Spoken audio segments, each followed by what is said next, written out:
Hoy, Mañanas Blue les ofrece periodismo con contexto. Las dos caras de la moneda. Sin exageración, sin especulación.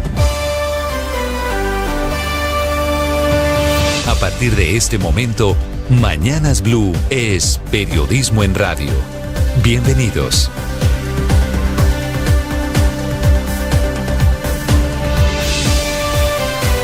Bienvenidos, buenos días, son las 6 de la mañana en punto, seguimos en Mañanas Blue, en este frío amanecer, hoy es miércoles 18 de marzo, amanecemos saludando a los que nos ven a esta hora en el canal de YouTube de Blue y en el canal de Editu de Caracol Televisión. La Procuraduría compulsó copias y le pide a la Fiscalía investigar a los responsables de la muerte del pequeño niño Kevin Acosta, de 7 años, que murió esperando un medicamento para tratar su hemofilia por parte de la nueva EPS.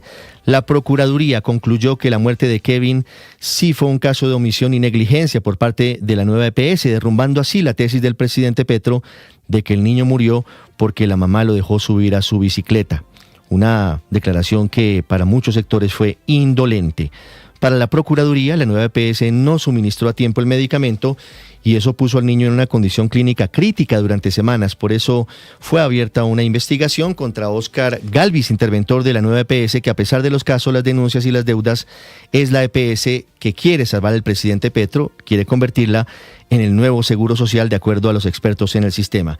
Esa misma nueva EPS es la que no le entregó el medicamento para la leucemia a Jason Javier Pinzón. Tenía 20 años, murió en Tunja el pasado fin de semana esperando a que alguien escuchara su clamor y le diera el medicamento. Esta mañana la familia de Jason reveló que la orden de entrega del medicamento que necesitaba llegó el 10 de marzo, apenas 4 días antes de su muerte, pero no alcanzó a hacerse el tratamiento.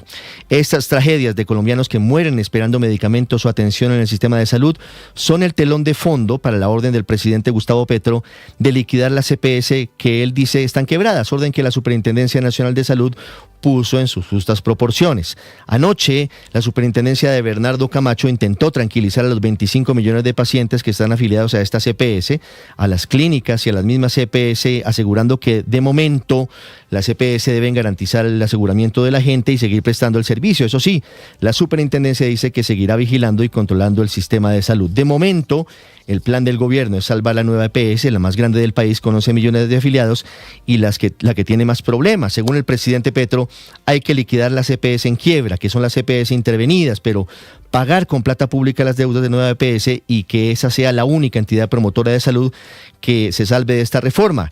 El gobierno y el presidente Petro intentando de nuevo hacer la reforma sin la aprobación del Congreso de la República. La idea sería liquidar estas EPS, que la nueva reciba a todos los pacientes y sería ya una EPS mayoritariamente pública. En segundo les hablaré de esta crisis, les hablaré en segundos también de la nota de protesta que anuncia el gobierno nacional contra Ecuador por un explosivo de 250 kilos que se encontró por parte de campesinos en zona rural de Ipiales, Nariño, en la frontera entre ambos países, y que pertenecería al ejército ecuatoriano. Ya las fuerzas militares llegaron al sitio, destruyeron el explosivo en Jardines de Sucumbíos, muy cerca de una casa de campesinos. Sin embargo, en Ecuador, todos en el gobierno de Daniel Noboa niegan haber violado la soberanía colombiana y le piden al presidente Petro que antes de acusar a Ecuador, investigue cómo llegó ese explosivo a la zona a 200 metros de la frontera. Hablando de investigaciones, la Aeronáutica Civil concluyó que si el pasado 20 de febrero el avión de la TAM no hubiera interrumpido el despegue en una pista del Dorado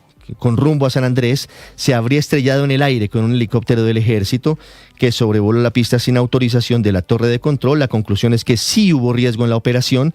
De momento también será la Aerocivil la que investigue el segundo caso, el del fin de semana, el de otro helicóptero militar sobrevolando el Dorado. Por ahora, para evitar una emergencia adicional, quedó prohibido el cruce de helicópteros en la zona de las pistas, salvo que sea estrictamente necesario y aprobado por los controladores. Aquí hay una gran pregunta sobre quién está manejando la Aeronáutica Civil, quién manda y si los controladores tienen o no los controles y los desempeños adecuados.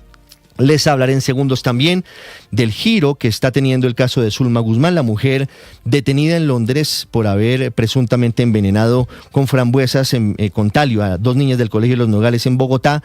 La fiscal general Luz Adriana Camargo en las últimas horas dijo que se investiga si se trata de una asesina en serie, si Zulma Guzmán sería una asesina en serie.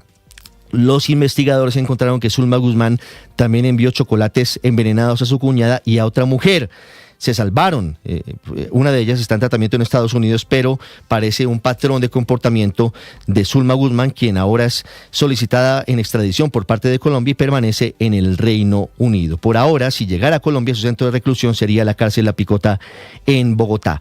Les hablaré en segundos del fin de la minga en Medellín. Hubo un acuerdo con la gobernación de Antioquia. Los 500 indígenas que estaban en Alpujarra regresaron a sus resguardos. Hoy el expresidente Álvaro Uribe adelantará un acto simbólico en ese punto de la capital antioqueña. Hablando de política, la campaña presidencial se fue a los pasillos del Capitolio. Por primera vez estuvieron frente a frente Paloma Valencia e Iván Cepeda, dos de los candidatos de la presidencia. Se cruzaron acusaciones, recriminaciones por la paz total. El candidato del Pacto Histórico acusó a la candidata del Centro Democrático de hacer política y campaña sucia contra la paz total del presidente Gustavo Petro. Por ahora, ni Iván Cepeda ni Paloma Valencia van a renunciar a su curul para dedicarse a la campaña, van a seguir siendo a la vez senadores y candidatos a la presidencia.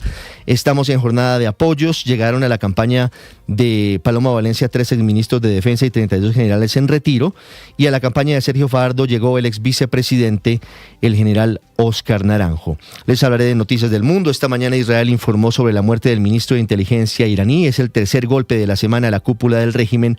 Ayer había matado al principal asesor de Ali Jamenei y al jefe de una de las milicias. Irán estuvo contraatacando esta mañana con misiles contra Tel Aviv que dejaron 2 personas muertas. En el mundo, adicionalmente, la noticia está en Venezuela. La presidenta Delcy Rodríguez decretó día de júbilo nacional, día de fiesta, porque los venezolanos son los campeones mundiales del Clásico Mundial de Béisbol al derrotar a Estados Unidos en un partido en Miami que terminó 3-2. Un partido con una profunda carga simbólica política. El presidente Trump sugirió en sus redes sociales que Venezuela podría convertirse después del triunfo en el estado número 53 de la Unión Americana, algo que no les gusta mucho a los venezolanos.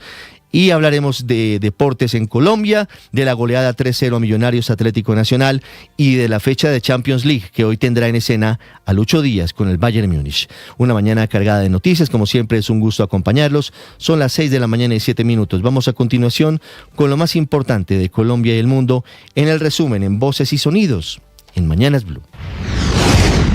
Un niño hemofílico no se le deja subir a la bicicleta, pues tiene menos riesgos. Es un tema de prevención. Al contrario de lo dicho por el presidente Gustavo Petro y su ministro de Salud, Guillermo Alfonso Jaramillo, la Procuraduría considera que la nueva EPS omitió la obligación de suministrar el medicamento necesario al niño Kevin Acosta. De acuerdo con el informe del Ministerio Público, la responsabilidad recae sobre la nueva EPS que no aseguró la entrega del fármaco indispensable para el control de la hemofilia, lo que dejó al niño en una situación clínica crítica durante varias semanas. En ese sentido, la Procuraduría también va a abrir una investigación disciplinaria contra el interventor de la nueva EPS, Oscar Galvis, y además compulsó copias a la Fiscalía para que se investigue a las personas a que hayan tenido alguna responsabilidad en el fallecimiento del menor Kevin Acosta.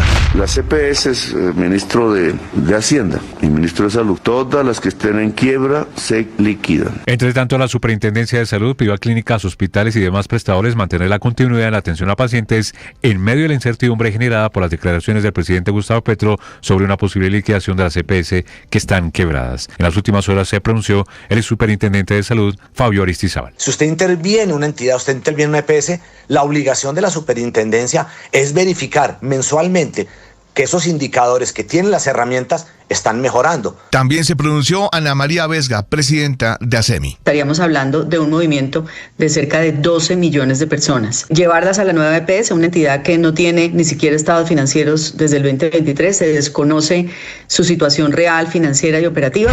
Hay una bomba tirada en la frontera entre Colombia y Ecuador. ¿Quién la puso? A 100 metros de una familia campesina, niñas, la esposa, la mujer campesina allí, el hombre, ¿quién la puso? El presidente Gustavo Petro anunció que Colombia presentará una nota de protesta diplomática ante Ecuador tras la detección y posterior desactivación de una bomba en zona rural de Ipiales, en el departamento de Nariño, en la frontera entre ambos países y que pertenecería al ejército ecuatoriano. Pero el ministro del Interior de Ecuador, John Reinberg, negó la responsabilidad de esa nación en el hecho. Todo es dentro del territorio ecuatoriano lo que estamos haciendo. Ahora, quiero decir una cosa. Estos tipos de problemas no se solucionan en redes sociales, se solucionan por las vías diplomáticas. Por su parte, la canciller ecuatoriana Gabriela Sommerfeld dijo que esperan una notificación oficial del gobierno colombiano para responder por vías diplomáticas. Siempre abiertos al diálogo, a la resolución de cualquier diferencia dentro de una mesa de diálogo y de negociación. Un peligro, identificado que es precisamente generado por operaciones simultáneas de aviación civil y aviación militar. La Aeronáutica Civil entregó los resultados de su investigación sobre el incidente del pasado 20 de febrero en el aeropuerto del Dorado. Según el informe, un avión comercial estuvo a punto de chocar con un helicóptero de la Fuerza Aérea debido a que sus trayectorias se cruzaban, lo que generó una pérdida de separación crítica. Por eso se determinó que los cruces de aeronaves sobre la pista quedarán prohibidos como regla general y solo se permitirán en casos excepcionales autorizados por la torre de control, como emergencias, rescates o vuelos de seguridad nacional con el objetivo de reforzar la seguridad aérea en el aeropuerto. María Fernanda Rojas, ministra de Transporte. La idea es que ese protocolo defina rutas, alturas, condiciones de autorización y reglas estrictas en momentos críticos como despegue. Un cruce tuvieron los candidatos presidenciales Iván Cepeda y Paloma Valencia en el Senado de la República, después de que el candidato del Pacto Histórico pidiera a sus contrincantes no hacer política en el recinto. La candidata del Centro Democrático le respondió desde el atril. Estamos listos para dar el debate afuera, que vayan a los debates, que hablen sin papelitos en la mano, a ver si pueden contestar lo que está pasando en este país. Y esto le contestó Cepeda. Yo le vuelvo a repetir, los impuestos de los ciudadanos son para que hagamos dos cosas, control político y legislar. Eso que usted está haciendo es campaña electoral, por supuesto.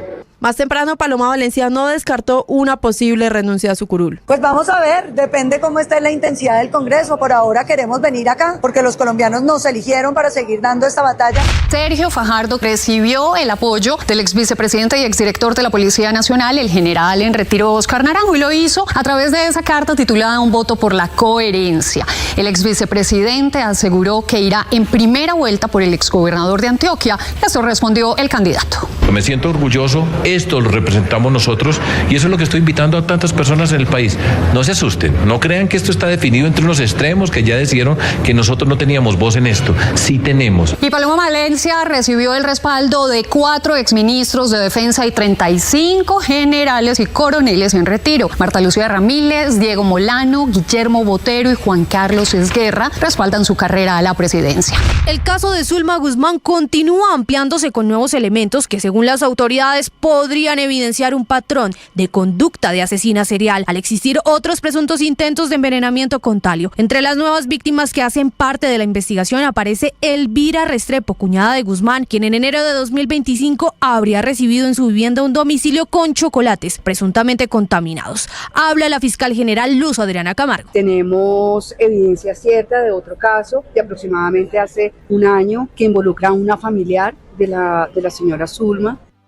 En el día 19 de la guerra, Irán confirma que un ataque aéreo israelí mató a Ali Larijani, jefe del Consejo Supremo de Seguridad Nacional y considerado líder de facto del régimen. El ejército iraní promete una venganza dolorosa por sus muertes. De esta manera, los ataques cruzados continúan y los países del Golfo siguen bajo fuego de drones y misiles iraníes, al tiempo que Israel reporta nuevos muertos civiles y miles de heridos hospitalizados desde el inicio del conflicto. Irán no representaba una amenaza inminente. Ese es uno de los argumentos de Joe Kent, hasta ayer director del Centro Nacional para el Antiterrorismo de los Estados Unidos, para renunciar a su cargo. Es el primer alto funcionario de la administración Trump que da un paso al costado por cuenta de la guerra en contra de Irán. Millonarios se quedó con el clásico tras vencer 3-0 a Nacional en un partido que cambió tras el penal fallado por Alfredo Morelos y las expulsiones que dejaron al equipo verdolaga con 9 hombres. Con este resultado, Millonarios llega a 17 puntos y es octavo en la tabla de posiciones. El Clásico Mundial de Béisbol 2026, pues lo ganó Venezuela anoche en este dramático encuentro ante Estados Unidos. 3-2 terminó ese juego. Pero los venezolanos, pues sin duda, celebrando este campeonato, el más grande en la historia del béisbol venezolano. Entusiasmo, alegría y la personalidad que se requiere para representar a Venezuela en un torneo mundial. Estás escuchando Blue Radio. Bienvenidos, un gusto saludarlos. Buenos días, oyentes. Con ganas iniciamos nuestro día. Mañanas Blue con Néstor Morales es de nuevo el programa más escuchado en Colombia. Es una buena noticia. ¡Qué delicia! Más personas despertando con Blue. Seguimos acompañándolos en Mañanas Blue. Más razones para darles las gracias por hacernos la número 1. Blue, más que radio. Se viene el mundial, la fiesta va a empezar. Con Blue todos disfrutan, nadie se nos queda atrás. Se viene el mundial, la fiesta va a empezar. Se juega en los estadios, se vive en Blue Radio. Te vamos informando cómo se prepara nuestra selección. Blue más que radio, es pura pasión. En la pantalla, en la radio o en el celular. Vamos Colombia a celebrar que vamos para el mundial. Desde USA, México y Canadá. La fiesta del fútbol a todo el mundo llegará. Porque viene el mundial, la fiesta va a empezar. Con Blue todos disfrutan, nadie se nos queda atrás. Se viene el mundial, la fiesta va a empezar. Se juega en los estadios, se vive en Blue Radio. El mundial se ve en Blue.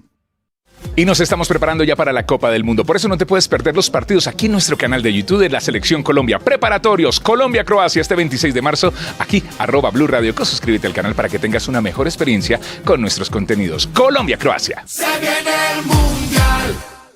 Bienvenidos, un gusto saludarlos. Buenos días, oyentes. Con ganas iniciamos nuestro día. Mañanas Blue con Néstor Morales es de nuevo el programa más escuchado en Colombia. Es una buena noticia. ¡Qué delicia! Más personas despertando con Blue. Seguimos acompañándolos en Mañanas Blue. Más razones para darles las gracias por 6:17 minutos. Ya vamos a hablar de la crisis de la salud en Colombia, de lo que pasa en el día 19 de la guerra en Irán y también de política en el país. Pero antes, vamos a hablar de béisbol, Felipe, de su deporte favorito. Buenos días. Don Richard, mi deporte favorito, el béisbol. Creo que la única expresión que yo entiendo del béisbol es lo cachó. Y strike. Pitcher, catcher y demás. Y strike. Y strike. Strike. Yo no me acuerdo haber visto nunca un partido de béisbol completo. Strike 1, strike 2, strike 3. Fíjese que yo aprendí un poquito de béisbol cuando Edgar Rentería ganó la Serie Mundial por allá, la primera en el año 97 con los Marlins de la Florida. Que sí. Va una línea de hit, decía el gran Mike Smulson. Mike Smulson, claro que sí. Padre, buenos días. Buenos días. Yo, en cambio, sí nací en un ambiente beisbolero. No somos muy beisboleros en el centro del país, ¿sabe? En la región en la que yo nací sí había siempre béisbol. En Santa Marta, es decir, yo soñé ir a ver partidos de grandes ligas con mi padre. De hecho, uno de los regalos más grandes que la vida me dio fue poder ir con papá a ver un partido de grandes ligas. Vimos Yankees Azulejos de Toronto. Entonces ayer yo estaba feliz. Además, un partidazo. Mire, hasta el octavo inning. Estamos hablando de béisbol porque Venezuela campeón mundial. Es campeón del Clásico Mundial de Béisbol contra Estados Unidos. Hasta el octavo inning Venezuela gana 2-0, ¿verdad? Hasta la parte alta del octavo inning. En la parte baja del octavo inning viene al bate el equipo estadounidense. 2 outs saca rápidamente el equipo de... Home run iguala. No, porque le da base por bola a un jugador que va a primera y viene el home run y se empata el partido 2-2. Y uno dijo, aquí se acabó todo. ¿Y qué es un pase por bola y qué es el segundo inning de su vida? No, usted nos habla como si todos los oyentes de Mañanas Blue supiéramos de... Bueno. Un fly de sacrificio. Y entonces vino en la parte alta del noveno, cuando ya está para acabarse el partido, Venezuela logra, por pase de bola, logra poner en primera a uno, y ahí se la juega el manager. Pone a un corredor rápido, saca al que llegó a batear ahí y pone uno rápido. Él se roba segunda. Sí. Y después viene un two-way y se viene para el home y estalla 3-2. La alegría y la felicidad. Mire, ahí estamos viendo en el canal de YouTube las imágenes. ¿Esto es Caracas, Santiago? ¿Está la celebración en Caracas? Sí, en Caracas. Felicitaciones, Ricardo. Santiago. Además que esto tiene, mire, yo me alegré mucho por ustedes, los venezolanos. Sentí como propio, me emocioné con el triunfo. Ricardo, buenos días. Hola, Ricardo. La verdad es que lo que ha marcado Venezuela es un hito. Además porque enfrentó al equipo súper favorito. Lo hecho por Estados Unidos, la manera como fue construyendo su clasificación, lo ponía como el gran favorito para quedarse con el Clásico Mundial. Ojo, lo de Venezuela también es increíble. además con una marca bien particular.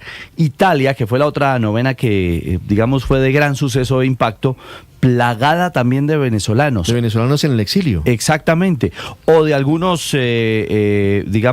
italianos con origen venezolano o viceversa. Así es. En fin, es decir, es un logro que marca la historia para Venezuela, de verdad que nos alegra en el alma y que marca la historia para el béisbol suramericano, pero el clásico. Me están diciendo, Santiago, que muchos de los que estamos viendo ahí saliendo a celebrar en las calles con las banderas estaban celebrando por partida doble, porque están celebrando también lo que pasó el 3 de enero con la captura de Nicolás Maduro y no habían podido hacerlo. Esto tiene un profundo contenido y significado también simbólico en materia política. Santiago, en Caracas.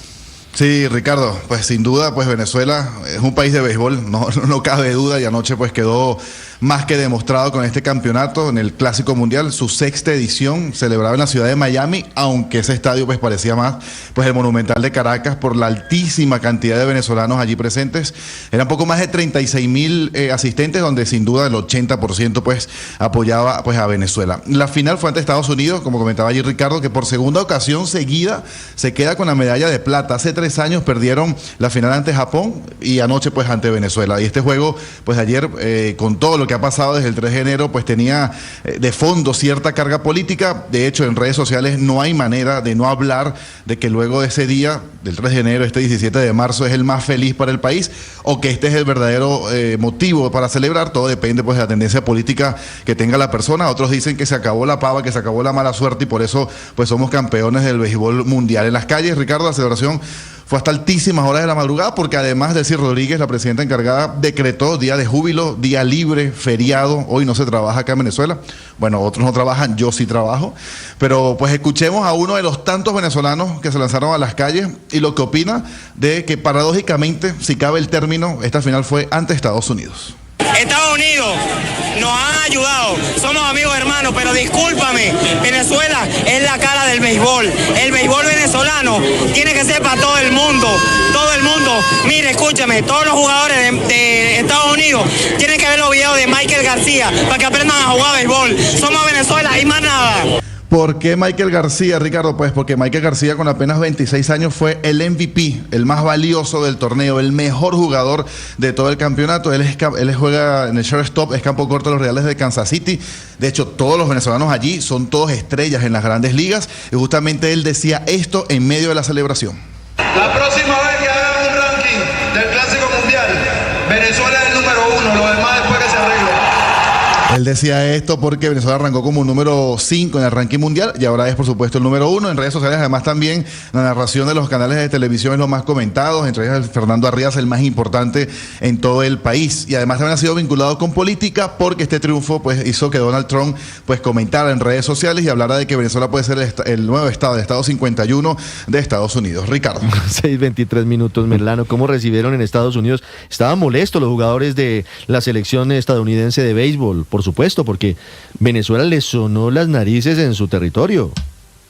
No solo los jugadores, Ricardo, sino la prensa estadounidense, que está titulando naturalmente, destacando la victoria del equipo venezolano. Pero, por ejemplo, el portal deportivo del New York Times, que es The Athletic, titula hoy: el equipo estadounidense repleto de estrellas está decepcionado tras la victoria de Venezuela en su primer título del Clásico Mundial de Béisbol. Y otro dato que están destacando mucho los medios aquí en Estados Unidos es cómo fue neutralizado el que es considerado como el mejor bateador actualmente en las grandes ligas, Aaron Judge. Fue ponchado 3 veces, el bateador de más de 2 metros simplemente no pudo cumplir en el día más importante de todo el campeonato para Estados Unidos. Ya volveremos a hablar de el trasfondo geopolítico de este triunfo de Venezuela sobre Estados Unidos a 2 meses y medio de la captura de Nicolás Maduro. 6:24 minutos, Ricardo, y en segundos hablaremos de lo nuestro, de lo criollo, del fútbol colombiano. Claro, es que la ñapita no es menor y fue la victoria de Millonarios 3-0 frente a Atlético Nacional.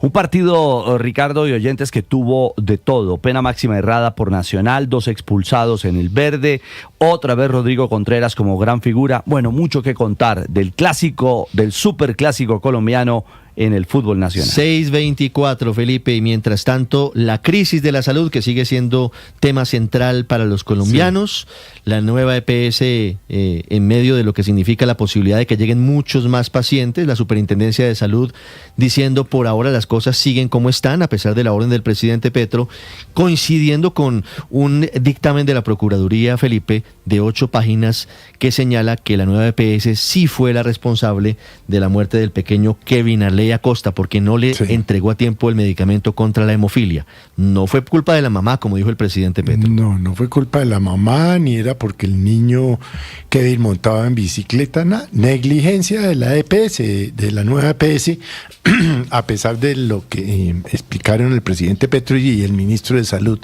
Jaramillo. La verdad es un pronunciamiento muy duro y muy serio de la Procuraduría, ¿no?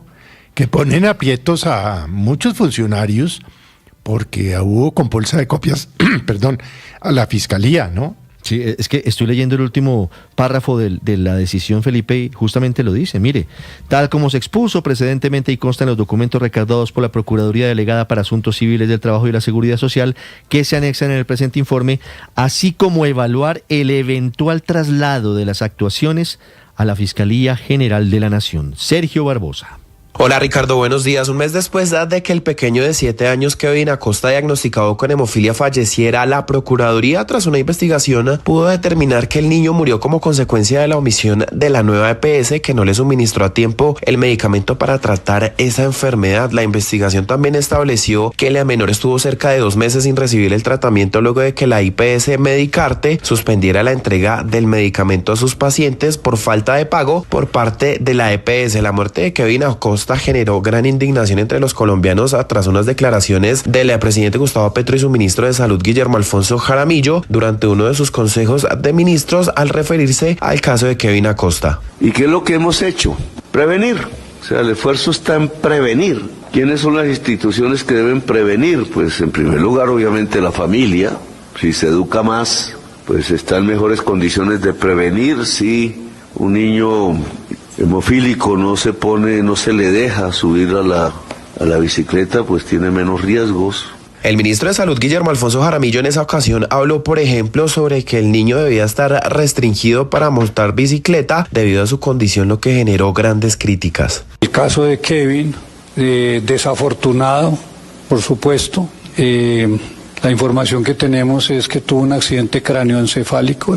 El niño tuvo este accidente en una bicicleta y es entendible que los niños que sufren de hemofilia pues tienen que estar restringidos en muchas de las actividades que pueden generarle un trauma violento y por supuesto un tema hemorrágico grave. La Procuraduría además abrió una investigación disciplinaria contra la interventora de la nueva EPS, estamos hablando de Oscar Galvis, y además le va a pedir a la Fiscalía que investigue a las personas que hayan tenido alguna responsabilidad en el fallecimiento del niño de 7 años. Judy Catherine Pico, madre de Kevin Acosta, contó la verdadera tragedia que vivió con su hijo porque no le entregaron los medicamentos para tratar la hemofilia. Hay muchos niños que están esperando un medicamento como el que el mío duró esperando 2 meses, que la cual no se le dio un tratamiento adecuado, oportuno. Yo ocurrí a la nueva EPS a decirles que lo del tratamiento, que la IPS, cuál le asignaban a él. La única respuesta es que me tocaba esperar que hubiera un nuevo contrato. La Procuraduría también advirtió sobre el riesgo que representa la situación de la nueva EPS, especialmente después de su intervención. A todo esto tras señalar que cualquier alteración en la prestación del servicio puede impactar tanto a los usuarios como a las instituciones prestadoras de salud públicas y privadas, teniendo en cuenta que la nueva EPS es considerada como la aseguradora más grande del país, con cerca de 11,7 millones de personas afiliadas. Sergio Barbosa,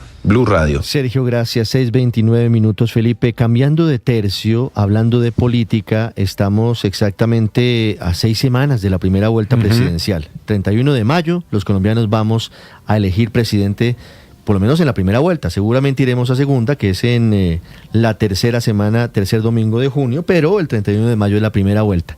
Y anoche, Felipe, en el regreso a sesiones ordinarias del Senado, se presentó el primer choque entre 2 de los candidatos favoritos, según las encuestas, para ser presidentes de Colombia. Le hablo de Paloma Valencia y de Iván Cepeda, con un telón de fondo complejo, Felipe, y es que no es, digamos, la ley es clara en que se puede ser simultáneamente congresista y candidato presidencial.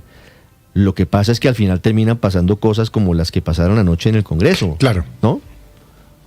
Claro, pero que yo tenga memoria, el único que ha renunciado al Senado, después pues fue presidente por razones que él adujo, dijo, no, yo estoy dedicado a la campaña, no puedo estar recibiendo un sueldo sin trabajar, fuera expresidente Duque. ¿Gustavo Petro cuándo renunció, Felipe? No renunció nunca. ¿No? No, Petro no renunció nunca. Es decir, siguieron ganando plata del Estado a pesar de estar en campaña. Y por lo que veo, ni Iván Cepeda ni Paloma Valencia piensan renunciar argumentando que no pueden dejar colgados a los electores. Entonces se pregunta uno, ¿está bien que sigan devengando 50 millones de pesos mientras no están trabajando o están en campaña? Sí, fue tajante el senador Iván Cepeda diciendo que no va a renunciar.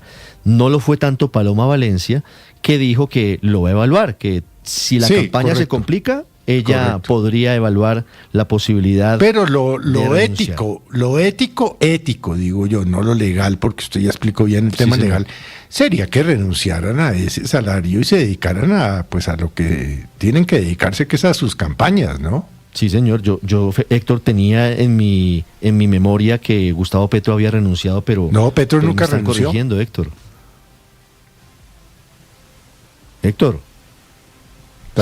Sí, no recuerdo que haya renunciado, Ricardo. Yo creo que él estuvo hasta el final. Y bueno, aquí ya los candidatos dijeron que iban a estar hasta el final. Dijo tanto Paloma como Iván Cepeda, como Clara López. Y me imagino que la candidata a la vicepresidencia de Iván Cepeda, Aida Quilcue, también. A ella no la oí, pero me imagino que también.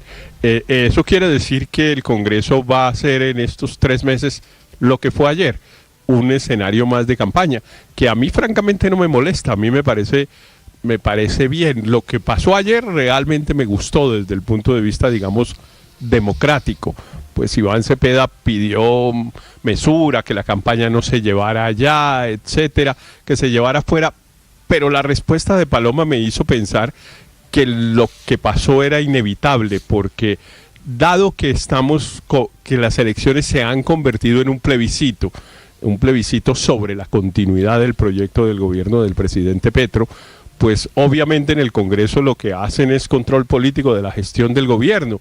Y entonces, por ejemplo, las cosas que dijo Paloma sobre el uso de los recursos públicos para la campaña política, pues obviamente ¿dónde se debaten?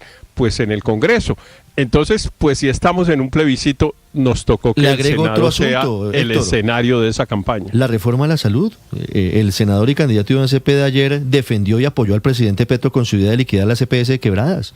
Entonces ahí se dan los contrastes de opiniones, de puntos de vista en torno a lo que está pasando de cara a la campaña presidencial. Andrés Carmona. Así es, Ricardo, muy buenos días. Y es que el regreso a las sesiones ordinarias del Congreso, ese último tramo que hay hasta el próximo 20 de junio, cuando ya terminaría la legislatura de cara a la posesión del nuevo Congreso el próximo 20 de julio, pues se ha convertido en el escenario para la discusión sobre si los candidatos presidenciales que hoy ostentan el cargo de congresistas deben renunciar o no. Ustedes lo mencionaban, el único que hizo efectiva su renuncia siendo candidato presidencial fue el hoy expresidente Iván Duque. En su momento, en el año 2009, aunque Gustavo Petro, siendo candidato del Polo Democrático, había anunciado que se iba a retirar del Congreso para enfocarse en la campaña, no lo hizo. Incluso en el mes de mayo, el 5 de mayo de 2010, fue el último debate que él hizo en su etapa como senador,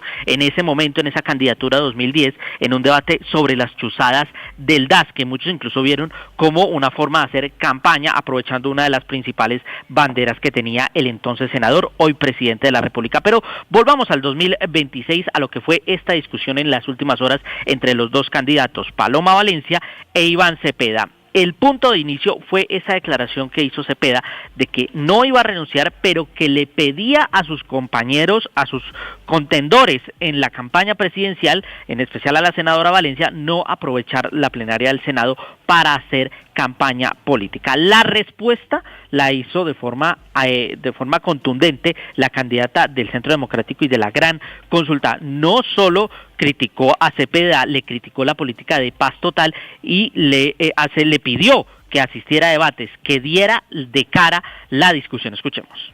Y dicen que hagamos el debate afuera. Yo sí quisiera que vayan. Estamos listos para dar el debate afuera. Que vayan a los debates, que hablen sin papelitos en la mano, a ver si pueden contestar lo que está pasando en este país. A mí sí me gustaría que el papá de la paz total nos explique cómo este país tiene 40.000 homicidios y un crecimiento de más del 15% en el homicidio. A mí que me expliquen por qué el secuestro ha crecido en más del 100%. A mí que me expliquen por qué todos los colombianos están siendo extorsionados. A mí que me digan por qué ha crecido en 80% la acción terrorista. Y cómo es que cada 20 horas reclutan un niño en Colombia. ¿Dónde está la responsabilidad política? La respuesta de Cepeda fue clara. Senadora Valencia, usted no le gusta la publicidad, pero aprovecha el Senado para hacer campaña. Escuchemos. Entonces, senadora Valencia, ya que a usted no le gusta invertir en publicidad y prefiere venir aquí a este recinto a desplegar su campaña electoral, yo le vuelvo a repetir, los impuestos de los ciudadanos son para que hagamos dos cosas, control político y legislar. Eso que usted está haciendo es campaña electoral, por supuesto. Lo encubre como una constancia o como simplemente una denuncia, pero es campaña electoral, como toda la que hace usted y su partido. Es una campaña sucia, a base de mentiras, a base de calumnias, que es lo único que ustedes saben hacer. Y le voy a decir una mentira de las que pronunció ahora. Ustedes tienen el descaro, como le escuché a usted ayer en una intervención en algún medio, de pedir que se les cancelen a las empresas prestadoras de servicio 50 billones de pesos. ¿Tiene usted claro, se ha tomado la molestia de investigar el problema? ¿Sabe usted que saquearon el sistema de salud las empresas prestadoras de servicio que crearon ustedes a través de la ley que en mal momento el expresidente y hoy quemado candidato o excandidato Álvaro Uribe propusieron e hicieron votar en este Congreso, la ley que convirtió a la salud de los colombianos en una mercancía? Aunque Cepeda dice que las labores del Congreso se deben enfocar en el control político y en la construcción de leyes, sin duda aprovechó su espacio primero para criticar la ley 100, para criticar al expresidente Uribe, pero también para defender la propuesta del presidente Gustavo Petro de liquidar las EPS. Llama la atención en medio de todo, aunque la agenda del Congreso tiene temas claves como la jurisdicción agraria, el proyecto de ley del Ministerio de la Igualdad e incluso discutir la apelación del hundimiento de la reforma a la salud. Todas las intervenciones o buena parte de las intervenciones de los integrantes del pacto histórico en la plenaria de ayer martes fueron enfocadas a celebrar la victoria en las elecciones y el gran número de congresistas que se van a posesionar el próximo 20 de julio. Ricardo. Estás escuchando Blue Radio. Bienvenidos, un gusto saludarlos. Buenos días, oyentes. Con ganas iniciamos nuestro día. Mañanas Blue con Néstor Morales es de nuevo el programa más escuchado en Colombia. Es una buena noticia. ¡Qué delicia! Más personas despertando con Blue. Seguimos acompañándolos en Mañanas Blue. Más razones para darles las gracias por hacernos la número uno. Blue, más que radio. Se viene el Mundial. Faltan 85 días para la Copa del Mundo. Es periodista. Está en Mañanas Blue.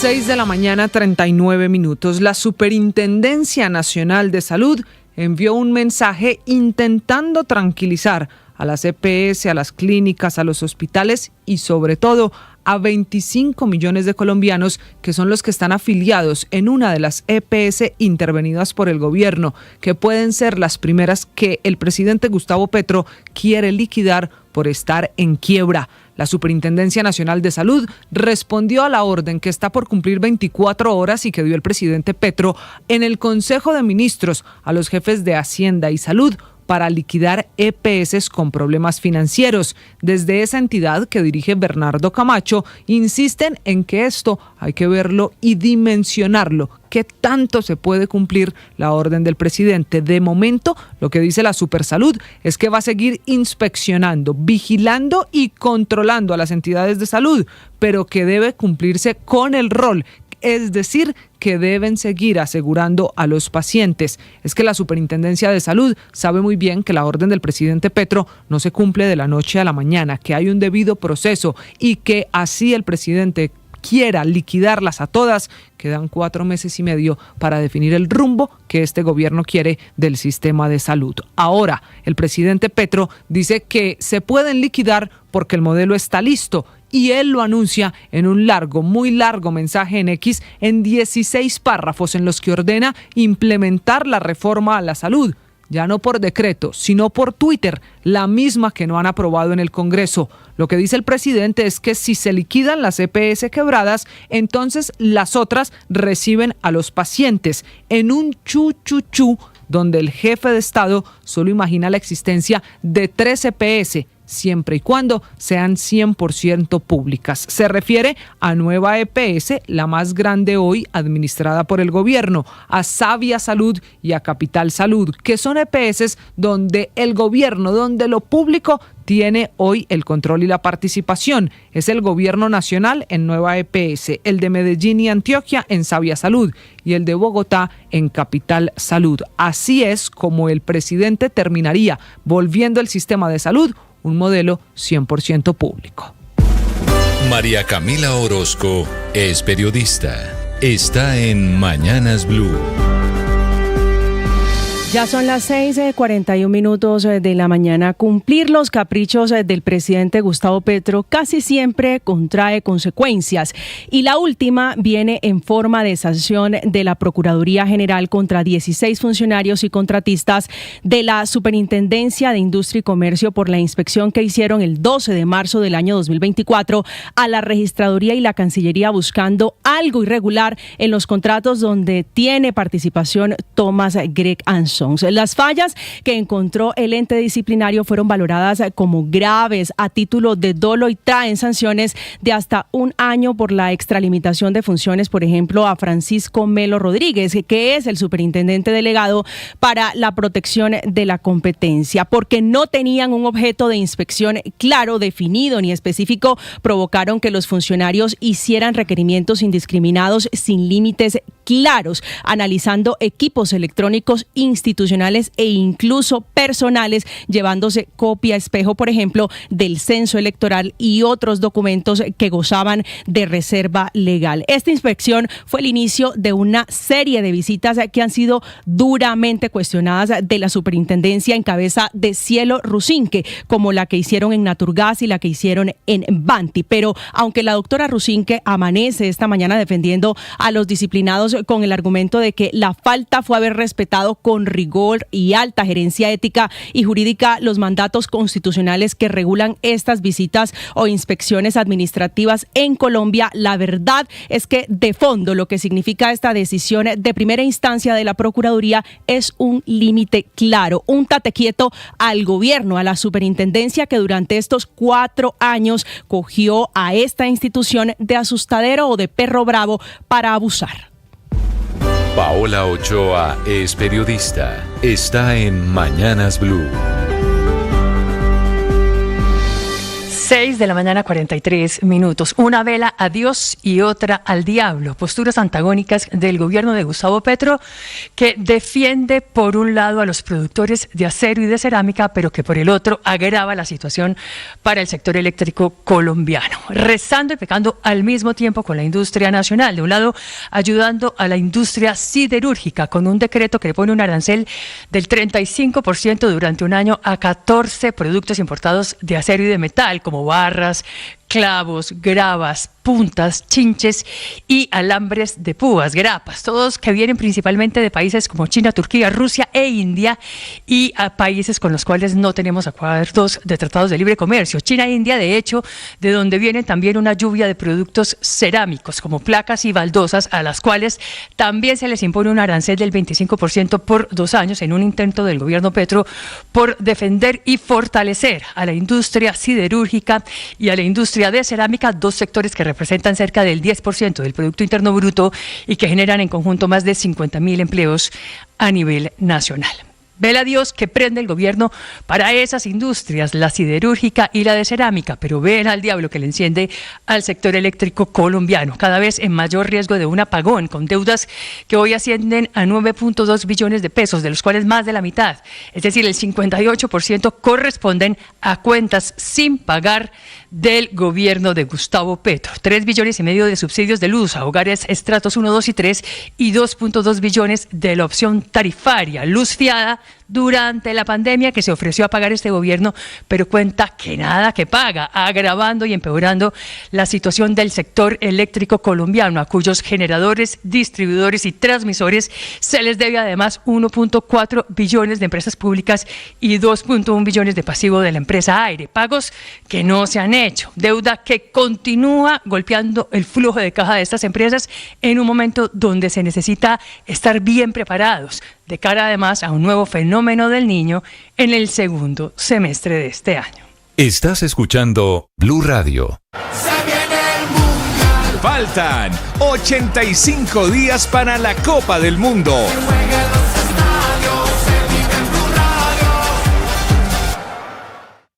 Olis, yo no es que sea chismosa, pero dar información es que sea pecado. Les habla Barbarita. ¿Saben cuál es el mejor show deportivo de la radio? No, pues Blog Deportivo. ¿Que a qué horas? Pues de 2 a 4 de la tarde. ¿Que en dónde? Aquí, en nuestro canal de YouTube. La madre para que no nos vea.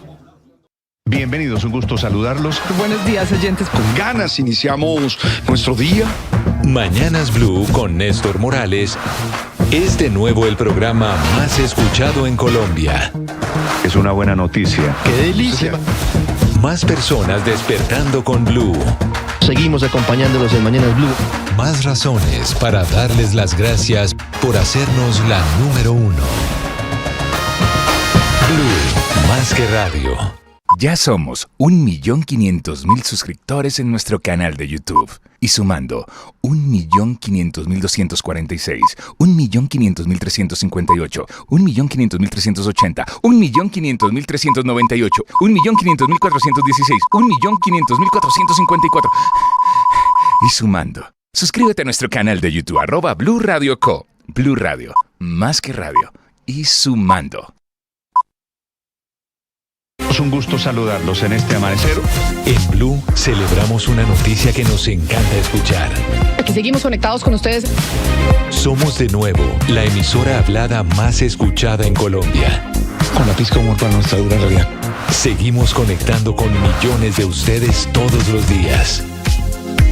¡Bravo! Gracias por hacernos la número 1. Blue, más que radio. Faltan 85 días para la Copa del Mundo.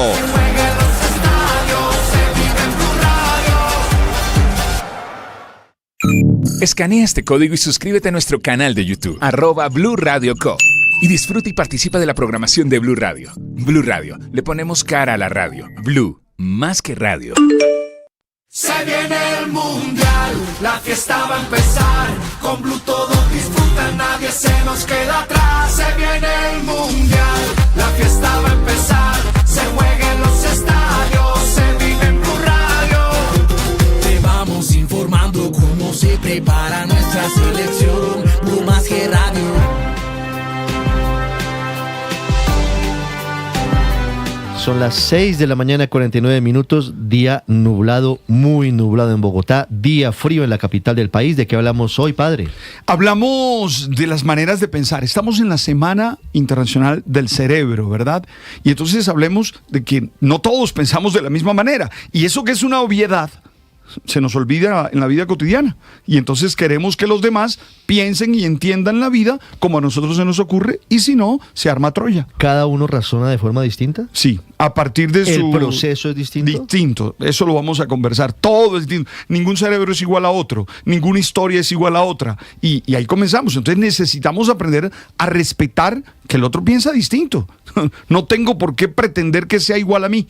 Muy bien, en segundos hablamos de las formas de razonar, de pensar, 6:49 minutos, y en deportes, como si no fuera suficiente, tenemos también fecha clave en la Liga de Campeones, Ricardo. No, y además, Ricardo, de nuevo, feliz mañana para todos, con impacto ya activo de colombianos. Lo de Luis Javier Suárez, hoy la prensa de Portugal enloquecida con la actuación de El Samario, porque marcó el de la igualdad de la serie frente al Bodo Glimt. Bueno, ya les vamos a contar, porque el Sporting, ojo, el equipo portugués avanzó a cuartos de final junto al Real Madrid, y hoy vuelve a escena nuestro Luchito Díaz con el Bayern en la Liga de Campeones. Sorter Coordinadora, 8 años cambiando la logística. Sorter, un sistema que revoluciona la manera de mover a Colombia. Coordinadora, donde empieza la innovación. Sin necesidad de moverte, recogemos tus envíos sin costo. Solicita tu recogida en la línea única nacional 310-315-7444. Vigilado Supertransporte. Amanecemos con varias novedades del hallazgo de un artefacto explosivo, de una bomba en zona rural de Jardines de Sucumbíos. Es una zona limítrofe entre Putumayo y Nariño, y por eso la confusión. Un artefacto explosivo aparentemente de fabricación ecuatoriana o usado por las fuerzas militares ecuatorianas, que fue hallado en Colombia. Amanecemos con nota de protesta que anuncia el presidente Gustavo Petro mientras avanza la investigación, y amanecemos con la desactivación del peligro. Anoche el ministro de Defensa les había pedido a los campesinos e indígenas que se alejaran por lo menos 500 metros de ese artefacto. El gobernador del departamento de Nariño es Luis Alfonso Escobar. Gobernador, buenos días. Bueno, muy buenos días a ustedes en la mesa de Blue Radio. Gobernador, exactamente ¿dónde fue hallado este artefacto? Bueno, este artefacto es hallado en una zona del municipio de Ipiales, que es Sucumbíos, limítrofe con Putumayo, y por supuesto con el Ecuador. Las comunidades indígenas de esa zona denunciaron que allí había caído un artefacto, se verificó por parte del ejército, y se está en el proceso de su destrucción. Sabemos, gobernador, perdóneme, que me dice algo interesante, es que anoche ya se dijo que ya había sido desactivado, que había sido destruido. ¿Ustedes tienen información de que siguen todavía en el proceso? Sí, no, ese fue el mensaje del señor ministro, sí. En que se estaba resolviendo la destrucción del artefacto, porque era un artefacto de altísimo poder, casi 250 kilos de explosivos que podían irradiar en un área de 700 metros, y se iban a tener todas las medidas para detonar el artefacto. Yo no tengo la información de parte del ministro de que ya se haya hecho. Me pondré en contacto realmente con él pero estaban en ese procedimiento. Gobernador, ¿qué información tiene usted sobre la posibilidad de que los campesinos y los indígenas hubieran desenterrado este artefacto? No, no tengo ningún tipo de información de esto. Este es un artefacto muy delicado que seguramente no detonó. Esa es la información que tenemos, y por supuesto movilizarlo es un riesgo para la vida de quien lo hace. O sea, yo no creo que nadie, que la gente sabiendo lo que puede ser eso, ¿cierto?, se atreva a movilizar una bomba de 250 kilos que tiene un poder destructor enorme. Me están confirmando efectivamente, gobernador, que es una bomba utilizada por las Fuerzas Armadas ecuatorianas. Después de la inspección y de la desactivación, esa es la conclusión de los expertos. ¿Ustedes han tenido en la zona recientemente bombardeos de las fuerzas militares ecuatorianas, en la zona fronteriza entre los dos países? Yo me acojo sin duda a lo que declaró el presidente. Yo lo había hecho más temprano en ese mismo sentido. yo creo que aquí hay que abrir los canales y mantener los canales diplomáticos frente a esta situación. Es un incidente que se ha presentado seguramente en la frontera y exactamente en donde se encuentra la posición de esa bomba es en el lado de Colombia del río Rumillaco, y eso es prácticamente la raya entre Ecuador y Colombia. Y pues una nota de protesta seguramente es el camino diplomático para en las relaciones de tensión que hay entre los dos países, que ya tienen efectos comerciales, sin duda en la frontera de Nariño, ¿cierto? Lo que nosotros llamamos es a que esos caminos de diálogo se restablezcan, inclusive para que esa nota de protesta de alguna forma inclusive nos sirve en este escenario para el diálogo con Ecuador y poder superar las dificultades de esta guerra comercial que ha empezado desde el lado del Ecuador. Permítame insistirle, gobernador, solamente sobre este punto. ¿A usted los campesinos y los indígenas de la zona fronteriza en el departamento de Nariño le han hablado de bombardeos recientes?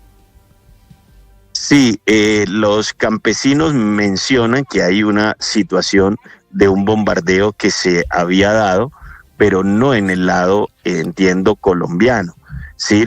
Pero sí lo que manifiestan es que cayó un artefacto, ¿cierto? Y lo que estamos pidiéndole al Ejército y al Ministerio de Defensa es que determine, digamos, la realidad de esa situación. Y lo que yo entiendo del presidente, la información que le han dado es que el artefacto sí es un artefacto de procedencia del ejército ecuatoriano, y eso no se pasa tirándolo de un lado al otro con la mano, sino que eso es parte de un movimiento aerotransportado. Sí, gobernador, le entendí que la recomendación ayer de las fuerzas militares para los civiles fue que se alejaran por lo menos unos 500, 700 metros, sí, que era el rango de acción de este artefacto explosivo. Pero quisiera preguntarle por las comunidades, por los civiles que viven allí en esa zona de frontera, ¿qué tan cerca cayó el explosivo de sus viviendas, de sus casas?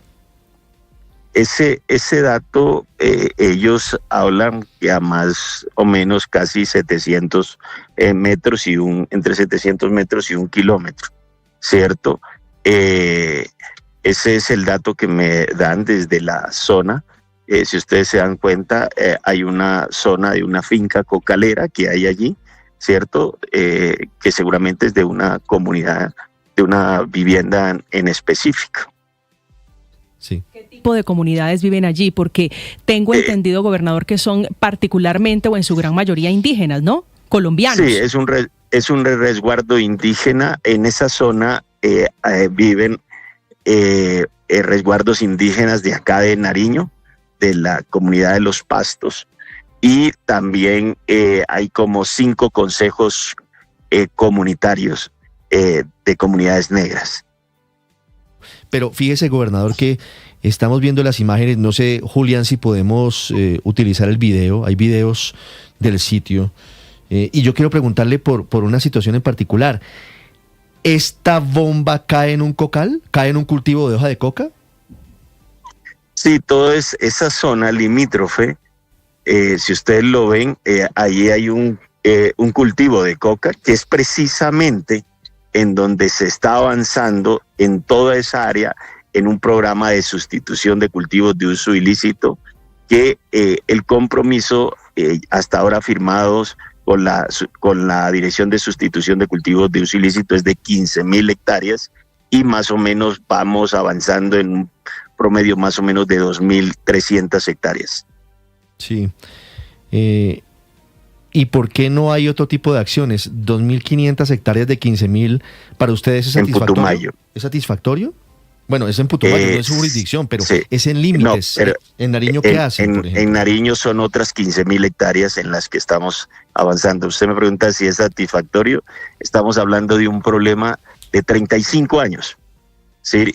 Que en este gobierno y en 2 años en los que avanza un proceso de paz, ¿sí?, se está desactivando el problema de los cultivos de hoja de coca. que dejaron de crecer en Nariño y que se están reduciendo de manera importante. Si usted se da cuenta, el 3 de febrero, cuando el presidente se reúne con el presidente Trump, o sea, lo que usted vio en términos de la apuesta de sustitución de cultivos de uso ilícito que más éxito está mostrando en el país, ¿cierto? Es lo que se está haciendo en Nariño. Y sin duda Tumaco era el mayor municipio con coca y dejó de ser ya el mayor municipio con coca en el país. Eso muestra una tendencia y la estamos trabajando con el gobierno nacional, y creo que se está mostrando resultados que el país tiene que conocer en más detalle. ¿Esos cultivos de hoja de coca son de las disidencias de Calarcá? Yo lo que entiendo, ¿cierto?, es que donde cae la bomba es una finca de campesinos, ¿sí? Y lo que nosotros estamos trabajando en el tema de sustitución de cultivos de uso ilícito es con los campesinos, y sin duda esto entra en materia del ejercicio de diálogo con los actores armados, pero quiero decirle, el tema de Calarcá es en Catatumbo, ¿cierto? No tiene nada que ver con los temas de Putumayo y Nariño, en donde los diálogos se están haciendo con la Coordinadora Nacional Ejército Bolivariano. Sí, tal vez en esas zonas sí tienen jurisdicción los comandos de frontera, la gente de alias Arañas. Sí, ahí hay sin duda en la zona de Putumayo incidencia, digamos, de la Coordinadora Nacional Ejército Bolivariano y de ese frente de comandos de frontera. Gobernador, una pregunta final. ¿Cómo ven ustedes el paulatino y progresivo deterioro de las relaciones entre Colombia y Ecuador? Empezamos con unas declaraciones altisonantes de un lado y del otro de la frontera, de los presidentes. Pasamos luego a la guerra comercial y ya vamos en un incidente que se maneja de manera diplomática, pero que